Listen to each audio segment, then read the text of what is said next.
if you could just give us a little bit of background about what you're doing, why you did it, and how it's going so far, other than the delays with the virus. Yeah. Well, my father had bought a boat, Power Cat, from Eric, gosh, 20 years ago probably.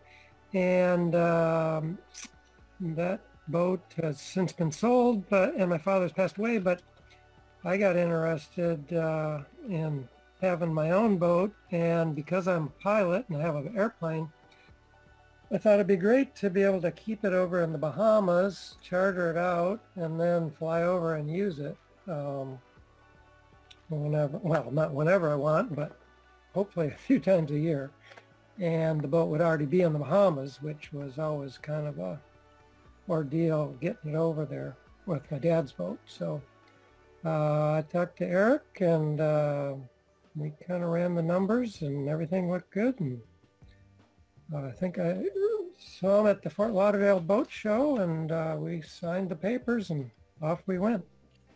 So we had a commissioning meeting to talk about some of the equipment. Did we meet with Kenny too? I don't remember for sure. Yes. Yeah, a couple times. And was that insightful? Was that helpful? Oh yes, yeah. Especially with Kenny, he went through it, the pros and cons of the different equipment and layouts and stuff, and so that was very, very helpful. Yeah, I just had a commissioning meeting with another customer today, this morning, and it was interesting because we started off asking, was there anything he had questions about? And he said, oh no, I think I've got it. I think I've got it equipped just the way I want. So we went through item by item, and Kenny made suggestions and I made suggestions, and in the end he actually added quite a bit of equipment, took some off. At the end of the day, the price didn't go up but a little bit, but he definitely got a different array of equipment than he originally thought he was going to do. So it seems to be a helpful activity to go through, and one that most dealers don't. Usually they just give you a menu item from the manufacturer, and that's what you have to choose from. So ours goes beyond that. Any surprises so far? No, actually, we got kind of done 2 of those meetings with Kenny, and changed things up significantly. And after seeing Eric at the boat show in Miami, I decided to add solar panels onto the boat. So, and with the toilet paper scarcity, I decided to add a bidet head to the master stateroom. Okay, well, great. And you can continue to make changes up to a point with the manufacturer, and then, as you know, beyond that, for local equipment. So feel free to jump in anytime if you have thoughts about any of the stuff we're talking about. Again, today's mostly about sailboats, but we appreciate your experience already with what you've been through. Thanks a lot. So David Rivera, you're there. Could you chime in a little bit? Let me unmute you just a second.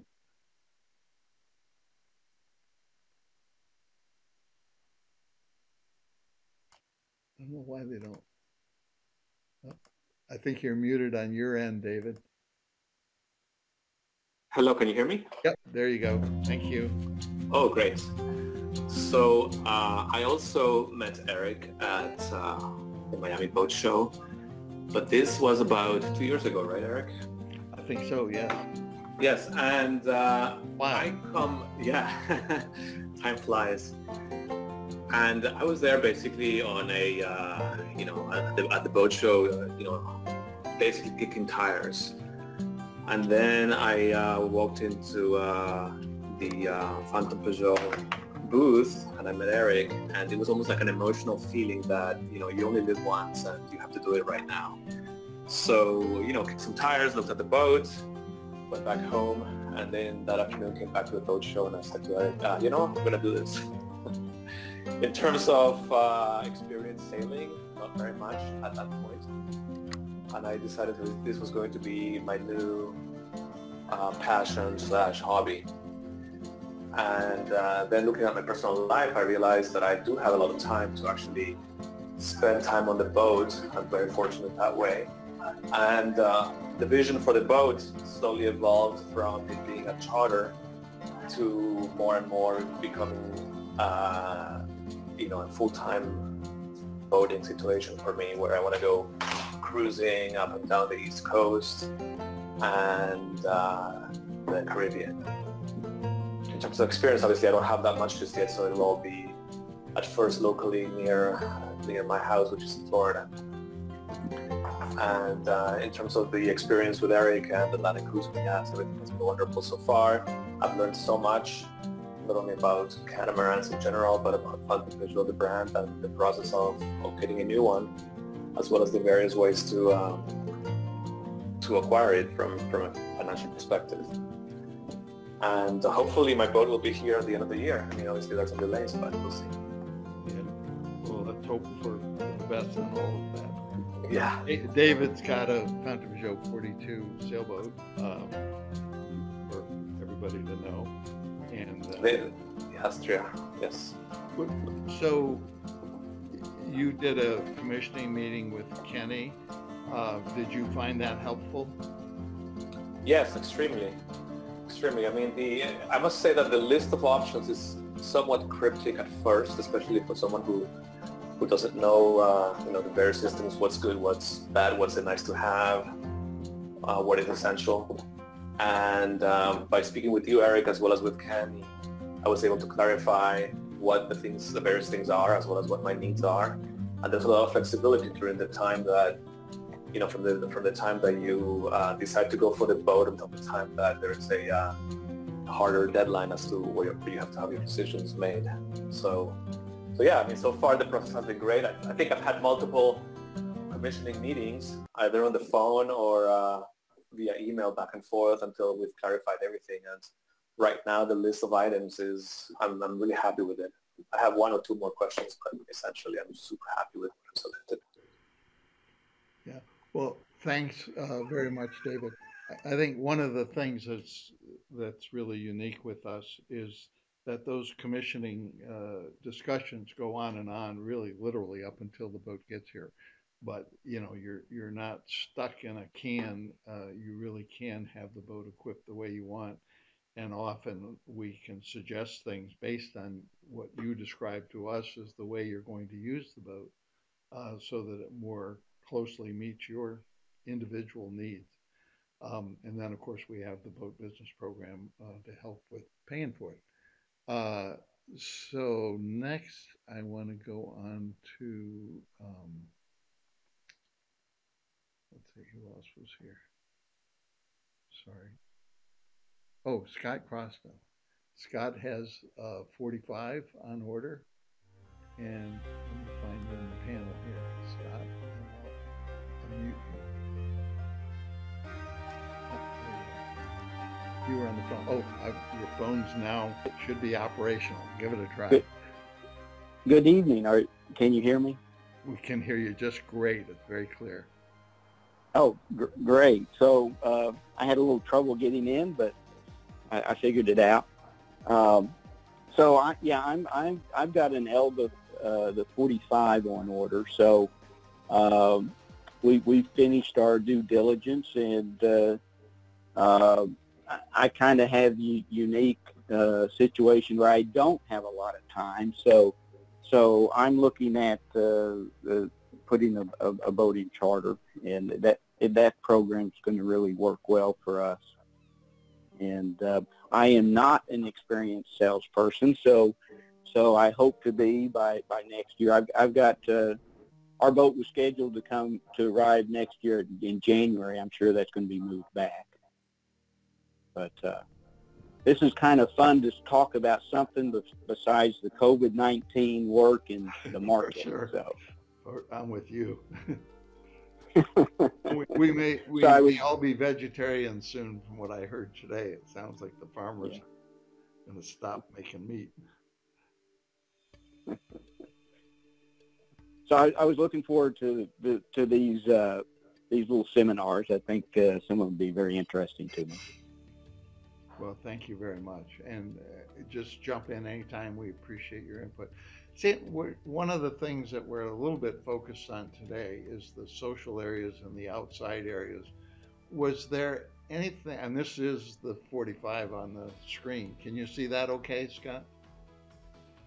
You can see my screen? Yes, that does look like it, yes. Okay, yeah. Was there anything on deck, the cockpit, the steering area, the forward area that you especially liked compared to other boats, perhaps?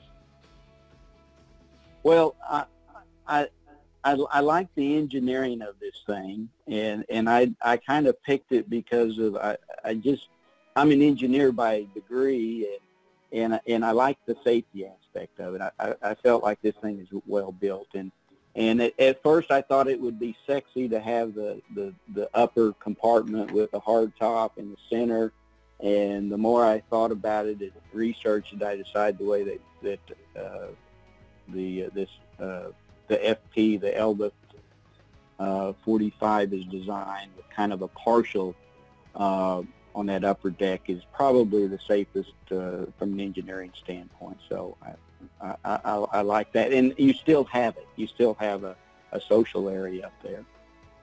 Yeah, for sure. Yeah, when we did the sea trials in Portugal, we had 6 big guys sitting up there while we were doing photography and stuff.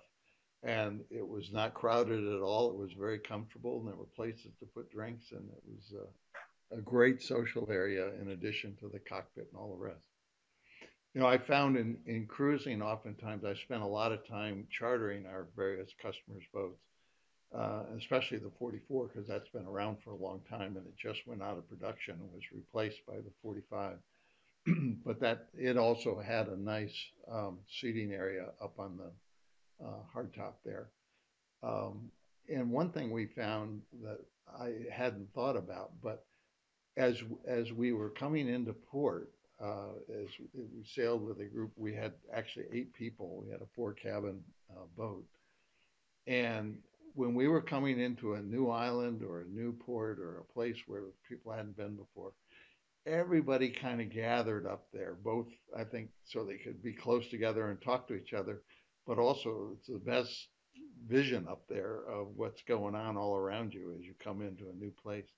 So that area, it wasn't used all the time, but as we were coming and going, it was a favorite gathering place. So a great social area on top of everything else up there. And all the boats have that to some extent. And we'll talk a little bit more about that. Okay, great. So all you guys, just again, raise your hand. I'm going to keep you muted. So if you have something to comment on or say, um, please raise your hand and go ahead and talk. And again, you can type in questions also. And before we're done, I'll try and get through all the questions.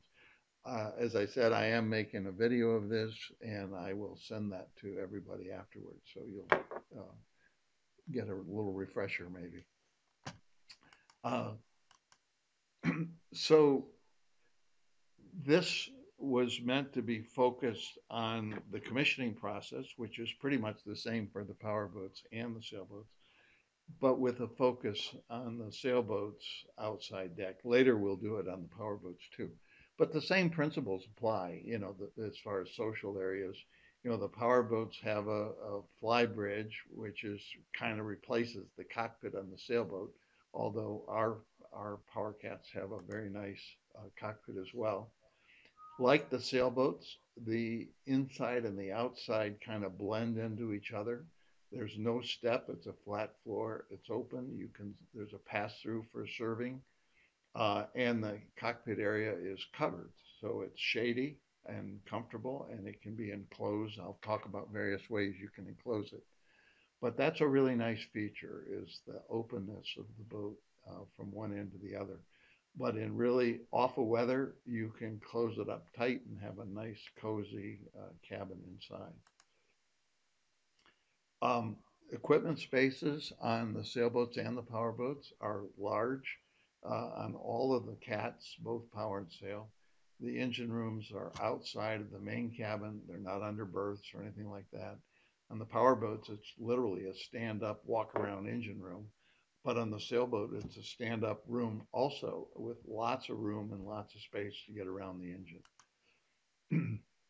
They all have a nice seating area forward, and I think it's the nicest compromise. I'm going to talk about forward cockpits, especially on the sailboats. On the power boats, they're not so weight sensitive up forward, but on the sailboats, they really are. But they all have a very comfortable ratchet seat lounge. So this can go all the way back and be a sun lounge or come up to any angle that you like for reading or socializing. So very nice bow setups. We'll talk a little bit more about that. And the other thing that a lot of people don't realize, especially a lot of power boaters that have monohulls, they have very narrow side decks where you got to hang on for dear life to go from one end to the other. The one nice thing about the catamaran, sail or power, is how easy they are to get around on deck. And for whatever reason, Fountain hasn't put as many handholds as we would like to see. So part of our custom commissioning process, and I think probably Scott and everybody added some handrails, and we put them wherever you think you might need them. So the power boats, even though we're not going to talk a lot about them tonight after this, the idea and the concepts are very similar. So I kind of break it down into four key social areas. So one is the steering and fly bridge that we just talked about, which is shown in lots of the pictures here. The aft, the cockpit, and the swim dinghy platform, which is kind of a combination. And the cockpit is really large and open to the main salon, as I've talked about, with lots of seating. And I'll talk a little bit more about some of that when we get to that section. So up on the bow, you have these ratchet seats, as I said, and then open nets. It's really important on a sailing cat that there is an open net forward. So if you are doing serious sailing in open water and you're out in big seas, I mean storm seas like 30, 40-foot waves, the danger with a catamaran isn't, it's got so much stability it basically isn't going to tip over. But what it can do is if you don't slow it down and it's surfing down a wave, it can go so fast that it sticks its nose in the wave in front and trips. So what you want is a very open weave net forward so the water can pass through. So no solid decks. And the other thing you don't want up in the bow is wells or like you can do it on the power boats, as I said, but you don't want to accumulate water in there. And I'll talk about that a little bit. The other thing that we kind of invented was what we call a net cover. And a lot of our customers do this. And this is textiline. I'm going to introduce you to textiline in several applications today. But textiline is an open weave material. It's sunproof and mildew proof. Uh, it lets air pass through. So like for instance, when you put it on a flat surface like the net, instead of getting waffle back from the big open net holes, which you need to have so the water can pass through, but they're not so comfortable to lay on. So my wife came up with the idea of a cover that just snaps on and it has built-in pillows and all this can be any color you like. And so in the evening, down in the Caribbean, our favorite thing is you bring a glass of wine and you lay under the stars and you have all this there. Now you can sail with this if you were making a passage, if you were going from Annapolis to the Virgin Islands, you would take this off and roll it up and put it away. But once you're sailing in the Caribbean islands or Chesapeake Bay or Bahamas or wherever you are, um, that cover can just stay on, and it's a great place to lay. Kids love it. They can watch dolphins from up there. It's a wonderful place that stays cool because there's no stickiness. The air passes through.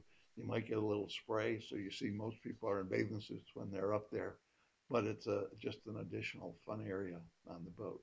So that's an option. It's a local custom option that we offer.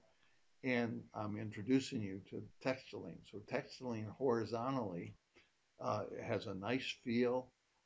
It allows air to pass through. When we use it vertically, as I'll show you when we get to the sunshade part, it has those same properties of sun resistance, um, but it blocks out 80 to 90% of the sun when you use it as a shade.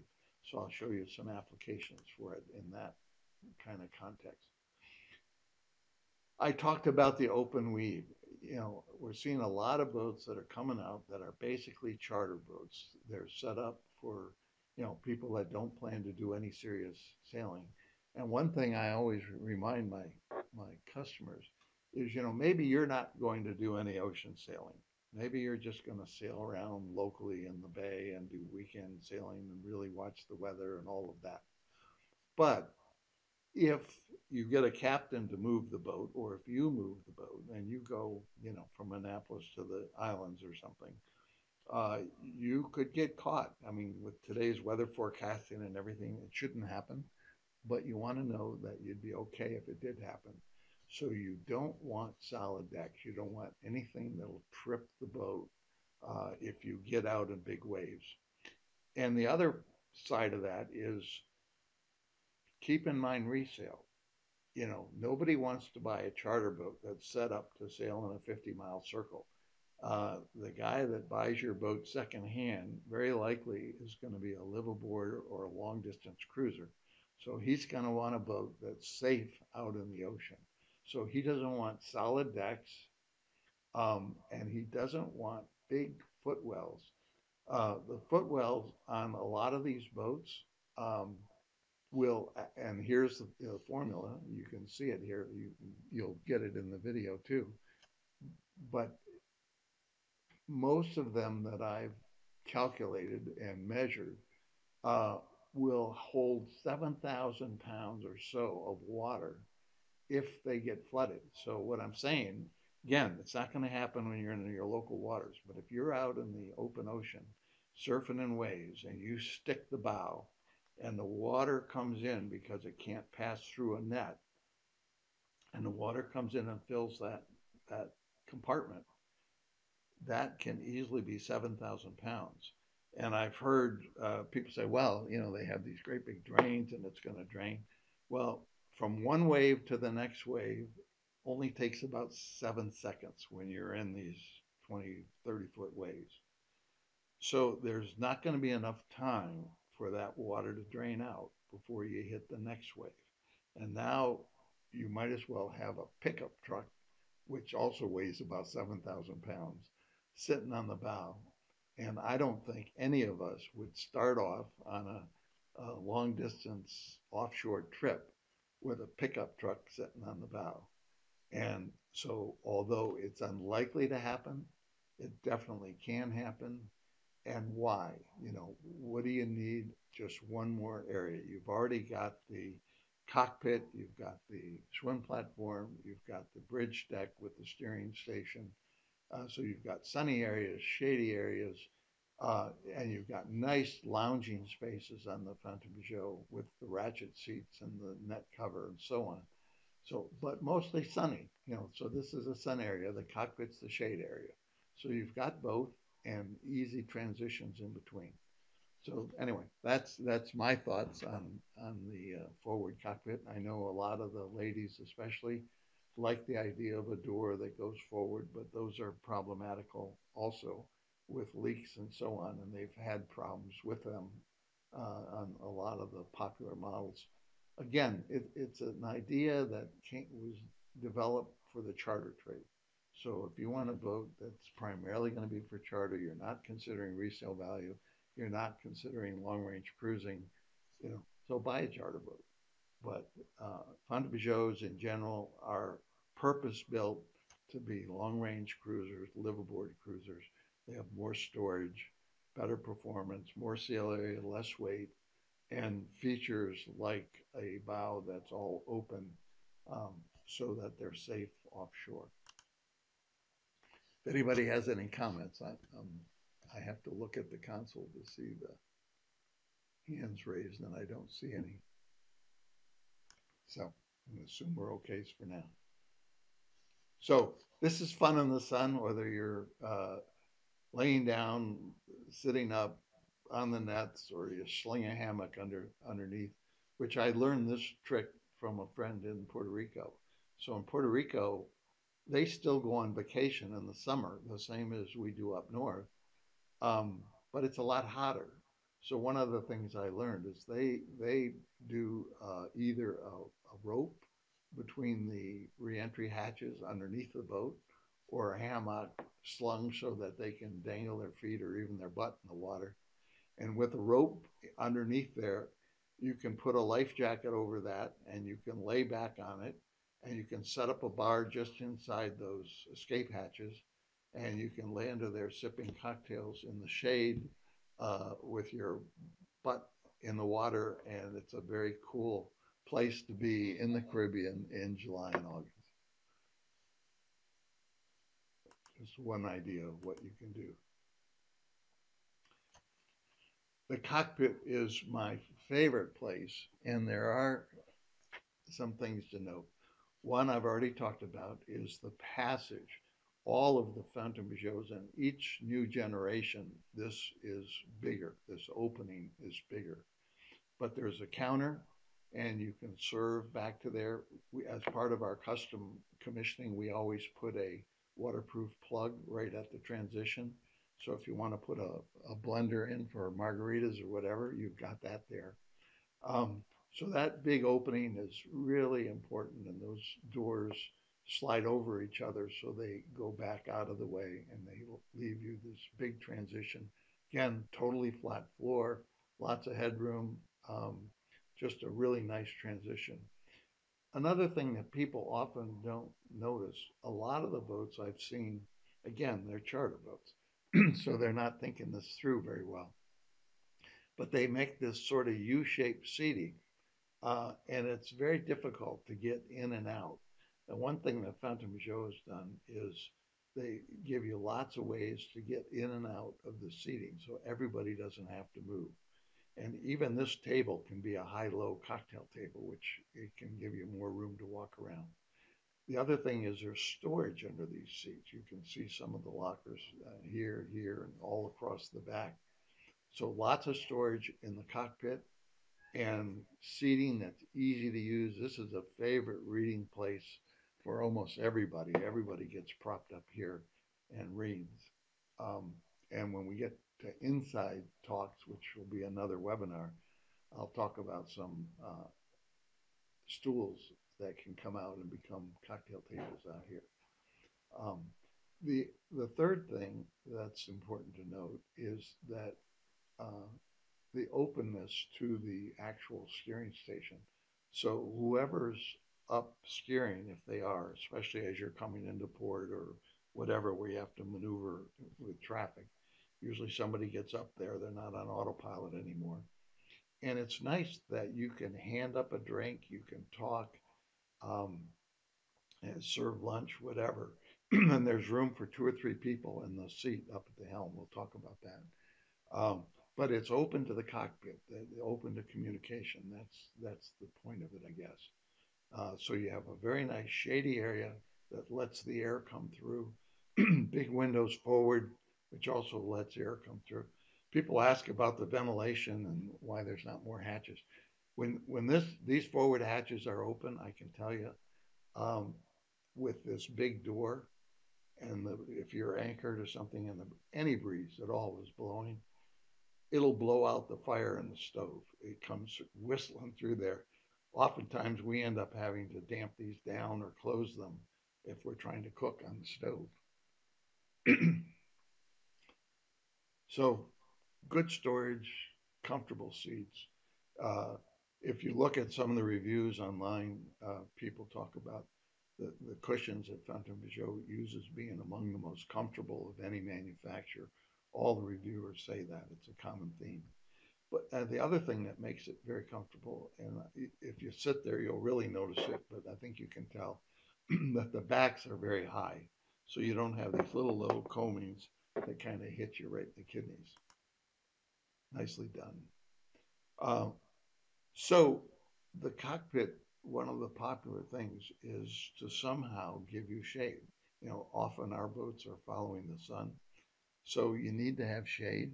Um, so we offer what the factory has if you want that, which is they call it a cockpit tent, but it's isinglass. It buttons up tight and it really creates a hothouse in here. Maybe not so bad if you're in Maine or Washington State, but not so good if you're in the tropics or even the East Coast. Um, so we offer lots of alternatives, including combinations of isinglass and screening, or textiline, which is that material I was telling you about. So here you see textiline sun covers block 80 to 90%. The lighter the color, the more it blocks. So this would probably block 90, even 92% of the sun. Um, but it breathes. You still have some air coming through. It's not a hothouse. You can roll it up and get it out of the way. But as you'll see in just a minute, you can also see through it. We have choices for barbecues and lighting and all these sun coverings on the back is all part of our custom commissioning package. You have the choice of the swim platform dinghy lift, or you can do davits, and I'll talk about that a little bit more in just a minute. Um, um, I can't see who asked this question, but the question came in. Oh, Bill Jones. One issue I see is they have Volvo engines. Can they be fitted with? I can't read the rest of it, but I assume Yanmar's is the question. And the answer is yes. Uh, you can do almost anything, and if the factory won't do it, we can do it. But the factory does offer Yanmar. They cost a little bit more because the boat and the engine beds and everything are set up for the Volvo. Um, I can talk to you one on one about the advantages and disadvantages of each, and they're both good products, and either one works. And Volvo had a reputation for service not being as up to snuff or having as many service reps as Yanmar did, but that's been gotten over a couple years ago, and their parts availability and everything are definitely up to par with anybody else. It's funny because they're more popular on power boats than Yanmar, but less so on sailboats, although that's changing, I think. So that is some of the cockpit issues. Uh, so Fontpeugeot offers basically a limited options for canvas. We can do textiline, and we can do textiline that completely buttons up that cockpit and makes it bug proof as well as sunproof. Or we can do these extended outside shades. The other thing we do with vertical textiling, uh, one time in the islands, I was running the boat for most of the time because everybody else was off sunning and stuff. And I got a terrible sunburn on the back of my neck sitting up here. And so I came up with the idea of putting a sunshade, a textiling sunshade here. So most of the boats that you see that have this were done by, custom by ACY. It's not a factory option. And most of them somewhere along the line came in contact with me or can blame my sunburn for why they ended up having that. So this is textiline looking out. Here you can see on the side where it isn't. But again, it all rolls up if you want. But when it's down, you can see out. But if you look at the boat looking in, if you're on the dock or something, it really gives privacy inside, but a good view out and reasonable ventilation.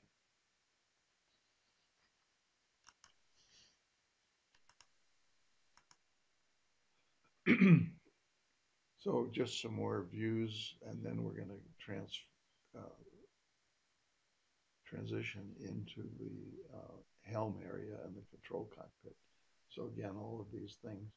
And again, you have the choice of davits or a swim platform. And I'll tell you, there's one place where swim platform doesn't work so well.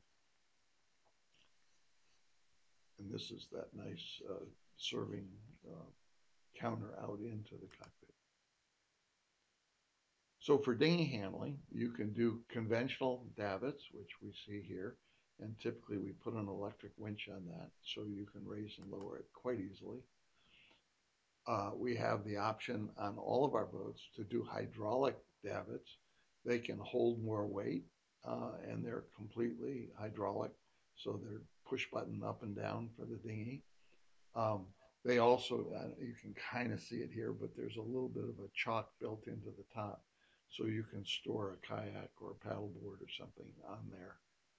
And there's other ways to do that too, but that's one way. And then finally, there is what has gotten to be probably the most popular option, which is this dinghy lift swim platform. And that, what you do is you leave the boat to go to a restaurant or get groceries or whatever in the dinghy, and you have a remote control. So when you come back, you lower the platform into the water, you drop everybody off, and then you pull the dinghy up onto the platform, and then with the remote control, you lift yourself up and you step off onto a dry boat. So it's really quite lovely, very nice choice. The only thing, and it depends a little on the model, but if you're going to be in an area where that you do a lot of med mooring, where you back to the dock, it's a little harder to protect, and the davits might be a better choice. If you were going to be cruising extensively in the Med or in the lower Caribbean where they do some of that Medmore stuff, that might be a consideration.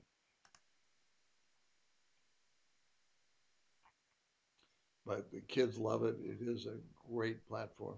We found another kind of unexpected use for it was at boat shows, but it could be a party. We've had birthday parties where we have 15, 16 people on board, all sitting in the cockpit, but they kind of block the traffic flow a little bit. So we found if you're coming off the dock onto the boat, and if the side that's on the dock is blocked by people, you can just walk across the swim platform and come up the other side. Or if you want to go forward, you can again walk up the side that's open and this connects them in between. So a couple uses for the dinghy platform.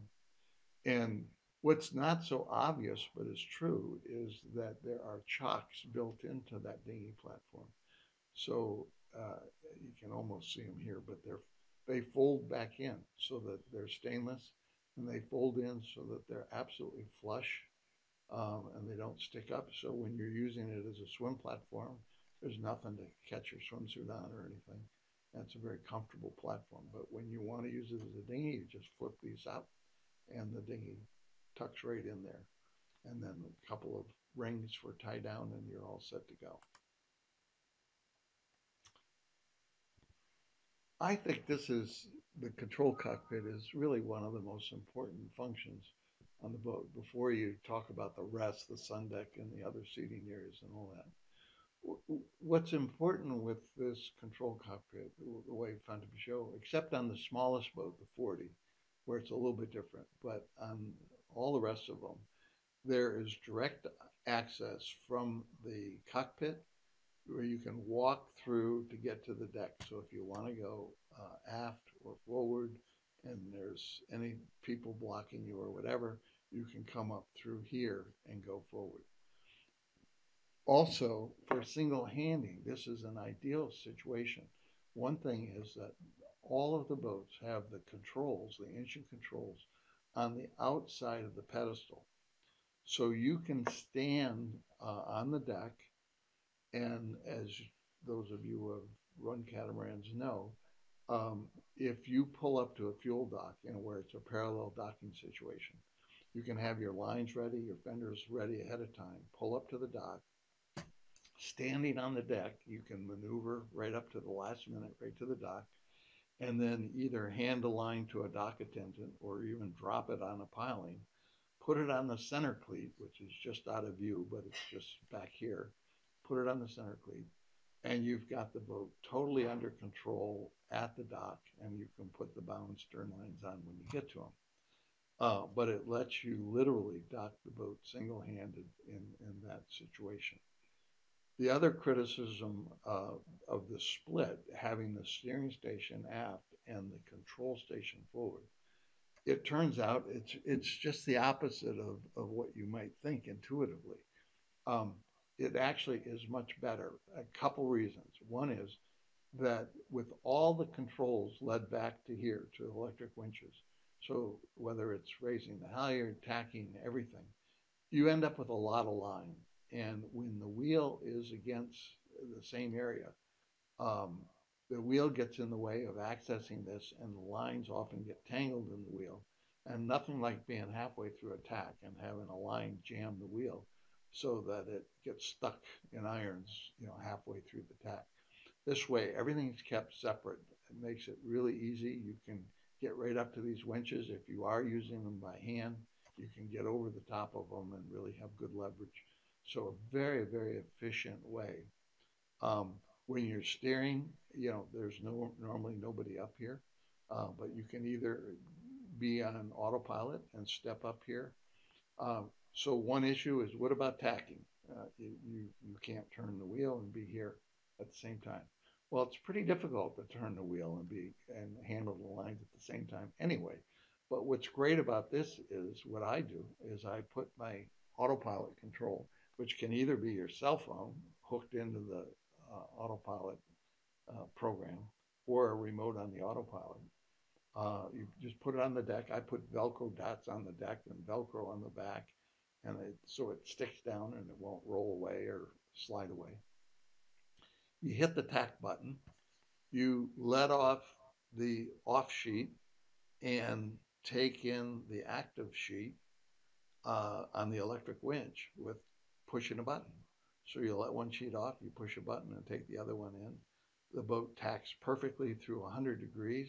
Once you get settled in on the new tack, you trim it up and you're off and running. And again, for single handing, great. You've tacked the boat by yourself. You've not had to deal with the wheel and juggling everything all at once. So the autopilot is the best crew you'll ever have. It pays attention. It doesn't pick up a beer or a glass of wine halfway through your tack. It'll do what it's supposed to do. So that control cockpit works really well. And it's just a couple steps down to the cockpit. Plus, it's open to the cockpit. So again, as I said, you can pass drinks and so on. And same thing up here. You can, especially as you're coming into a new place or something, you've got another great social area up on deck. So here it is. There's a center cleat here, the outboard engine controls, and a couple steps up, a couple steps down. One other thing to notice on all the Phantom shows is that the boom is low, and that's not by accident. It means, yes, you cannot stand in this bridge deck cockpit when you're tacking. Sitting, there's comfortable clearance under the boom, and the boom clears the bimini with no problem at all. But when you're taking the sail down or tucking it into the cover, you can reach it comfortably. It's at about waist height, so very easy to reach. So that's one thing, and one reason that you're seeing hardtops on all these charter boats now, and we can do a hardtop. I'll show it to you in just a minute. But one reason you're seeing it on all the charter boats is because you can't reach the sail or the boom. It's up so high because of the bridge and the bridge steering station and all of that, that you almost need a ladder to get up to it. So what a lot of people do is they climb up on that hardtop so that they can get to the sail on the sail cover. And that's really why it wasn't some great feature. You don't really need a hardtop. Soft top works just perfectly fine, and it's lighter and it has some advantages. If you want a hardtop, we can do it, but you don't need it to reach the sail. That's for sure, and that's important. The other thing is with the low boom is the center of effort of the sail is lower. The higher the boom gets, the more the center of effort is higher and the more the boat rocks and rolls. So the lower you can keep that sail plan and the center of effort, the less motion and the better the motion comfort of the boat. So None of this was by accident. You know, Fountain Peugeot's been building boats for over 30 years. They, you know, in the summertime, when you wonder where they are, they're out sailing on Fountain Peugeot's. You know, everybody, all the principals. It's a family-owned company. I mean, it's public, but it's basically a family-owned company. And all of them came from a sailing background, and they are all active sailors, as are all of us at ACY. On the smaller boats, like the 40 and the 42 to some extent, we have sun pads available up here, or you can put these ratcheting seats similar to what we have forward. And we have all kinds of them that you can put up there. And we have tie down fittings that we put into the deck. So you can leave them up there, they won't blow away. They'll go down flat or at any comfortable angle you want. So that's a solution on the smaller boats that don't really have the room to do seating up here. Again, on that control station, the back cover for your net and the canvas. One good thing about the canvas bimini is that if your boat is left in the Caribbean in the summer hurricane season, uh, if a storm's coming, our charter companies and charter managers will take all the canvas off the boat, the sails, all the covers, the jib, and so on, and the bimini, so that you have less windage and less possibility of problems. And having said that and kind of advocated the normal canvas, much less expensive um, bimini, we have hardtops, and the hardtops can have all kinds of options with them. They're not cheap, but you can do it. They have a window, and the window can open. You can put windshields and enclosures and all the rest on them if you want to. We can put lights in them and so on. But these can easily get upwards of 10,000 or more, as opposed to a few thousand for a nicely set up canvas bimini.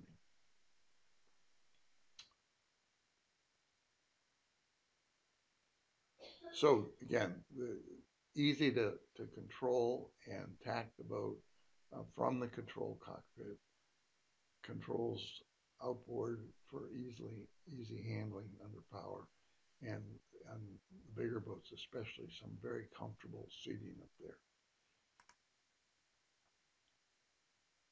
And again, a variety of extra seats, and these can go anywhere, but you can either do sun pads or you can do these ratcheting seats up on the cabin top. So just a reminder on the short-handed sailing that uh, this control cockpit actually facilitates that much better than having a fly bridge. You know, the idea of a fly bridge helm station came about with crude yachts where the, there was a captain and he had a crew that could run around putting out fenders and all of that because he was really remote from it.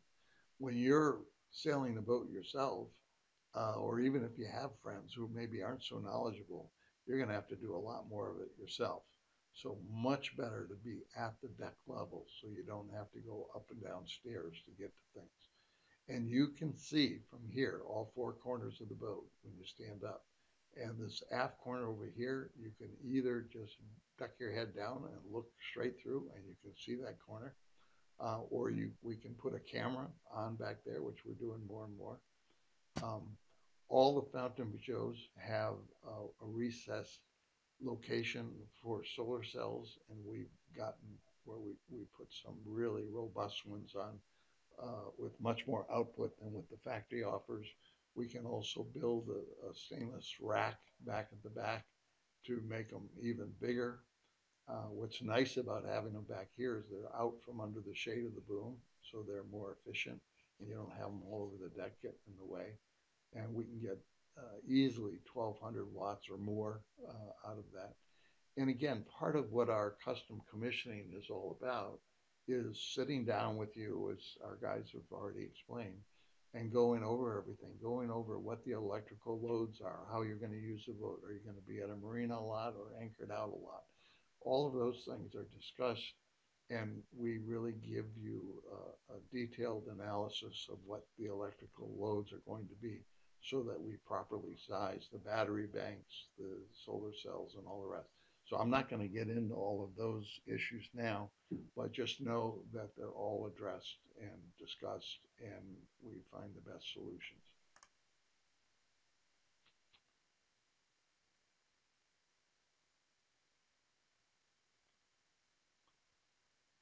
So that control cockpit really works great for tacking, jibing, raising sails, all the rest. And by the way, one of the things that we're seeing on a lot of the charter boats, again, you have to dumb it down. You have to make it for the least skilled sailor. But they're starting to do these self-tacking jibs, and the idea being that it's less work. The problem is a self-tacking jib is so small that first thing they do is they move the mast back, and that creates its own problems, which I'll talk about in a minute. But now you have a relatively small sail, which means anytime that the wind changes or drops, or if you're going downwind, you're going to have to put up another sail. So now you're jockeying around with at least two or three sails, as opposed to having one kind of medium-sized sail that works in a variety of conditions. So good upwind, good reaching, even okay downwind, and then you can have one other downwind light air sail if you like.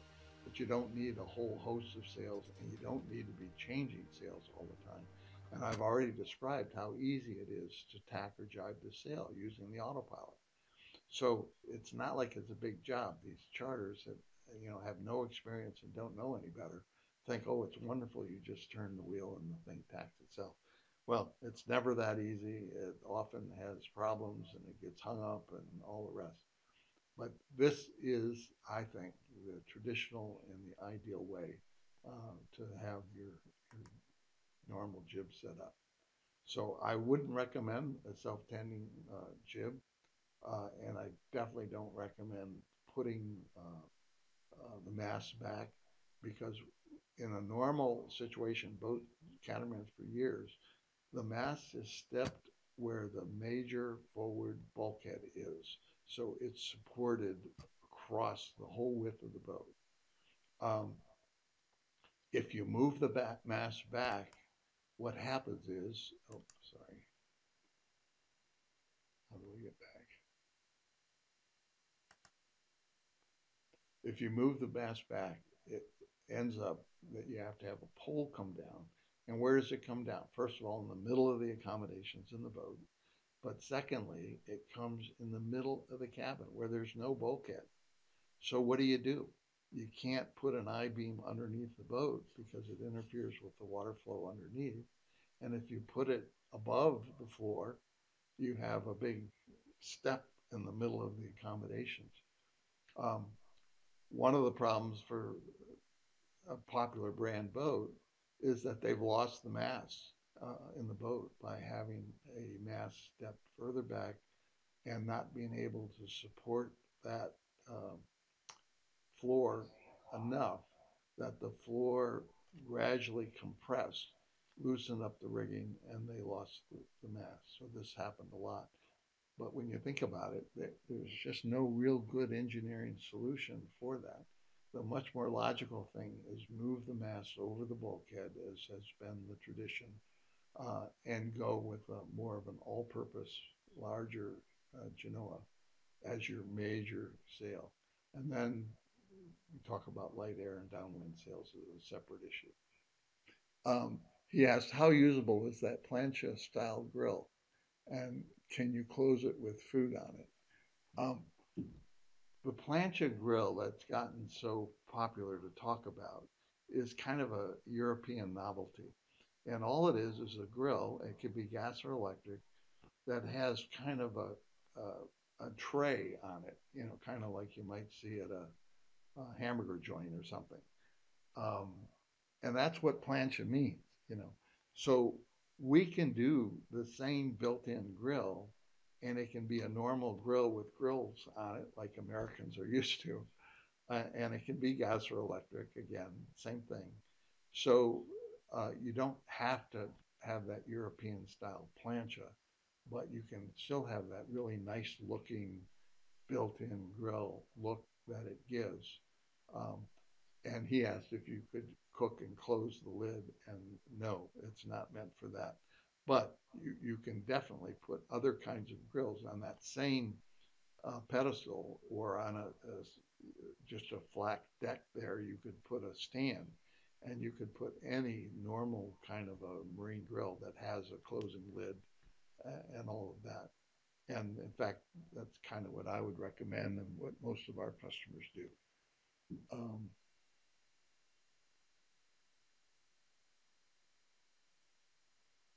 okay, and Bill Jones says he's seen issues with Volvos with other brands of boats.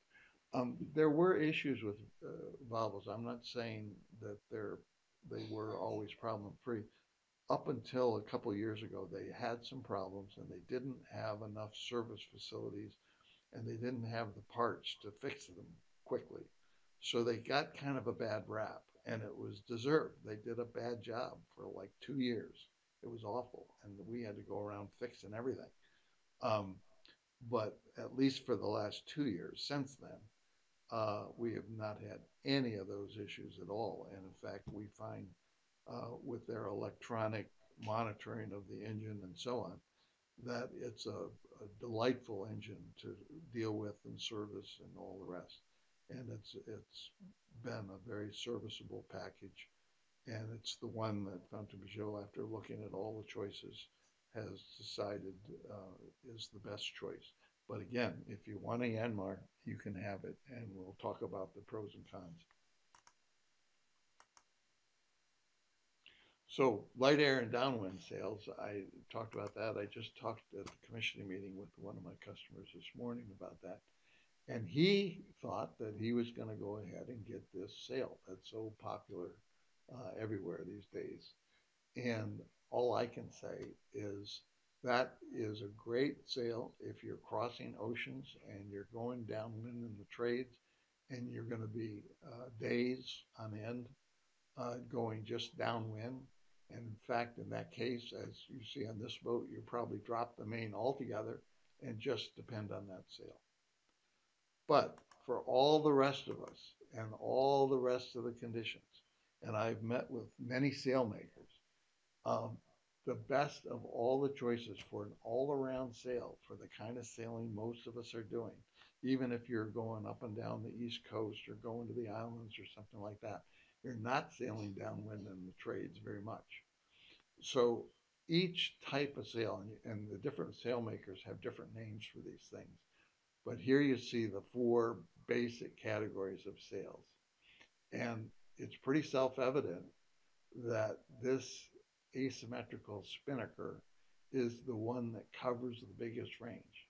In other words, in real light air, and that's on this is a Jeanneau 51.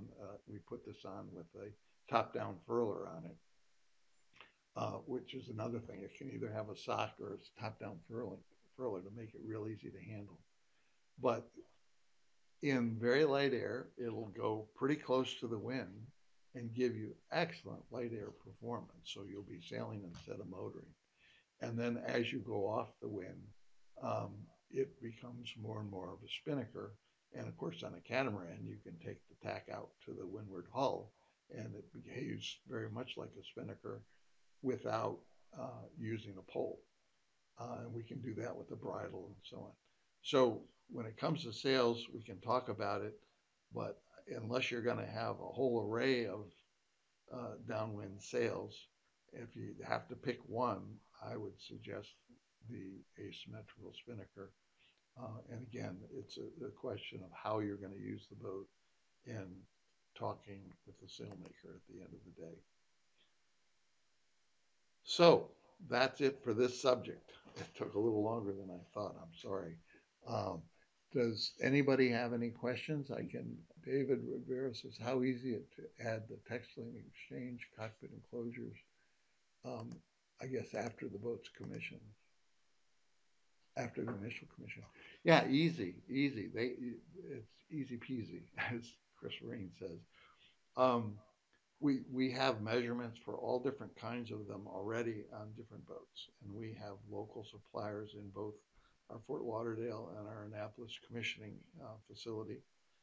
that can fabricate them, and installing the track around the whole cockpit. Probably, if you did a complete enclosure, it wouldn't take an hour to install the track and the buttons that you need to attach to the bottom. So easy to do now, easy to do later, no problem. And they're completely customizable, as I kind of showed you. You can completely enclose everything. You can leave it more open. It depends a little bit where you're going to sail and what's important to you. But much better to do them to your taste rather than some off-the-shelf kind of thing. We can do Sombrella and isinglass if somebody wanted to do that, but more and more the textiline is becoming the preferred choice. Do you usually do a full enclosure around the helm station or not? I don't remember if there was a picture of that or not, but we can, yes.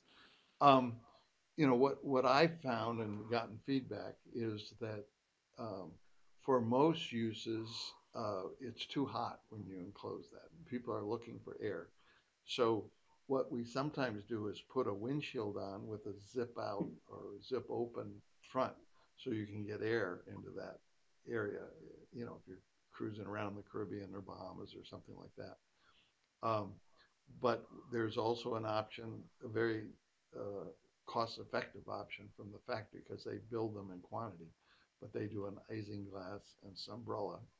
Um, Again, we do the textiline on the back, but we can do any combination. So we could enclose it with Sombrella with isinglass windows and then have the isinglass windows roll up and have textiline come down so you could get some air but still have the sun protection. Um, so Mhm. just something to talk about, but that can be done anyway. I have lots of pictures and I can show you pictures of that enclosed. It looks pretty nice actually. Okay, well, thank you all for hanging in with me. I don't see any more questions. So on that note, thanks very much. Saturday morning, we're going to go through financing and financing options and all of that. Um, I don't know if I'll get this done by tomorrow, but by the end of the weekend, I will have this video all ready to go and send it to all of you. So thanks for sharing. Thanks for your questions and comments. I enjoyed it. I hope you did too. It beat some of the alternatives. I've got to stay inside. At least we can be talking about boats.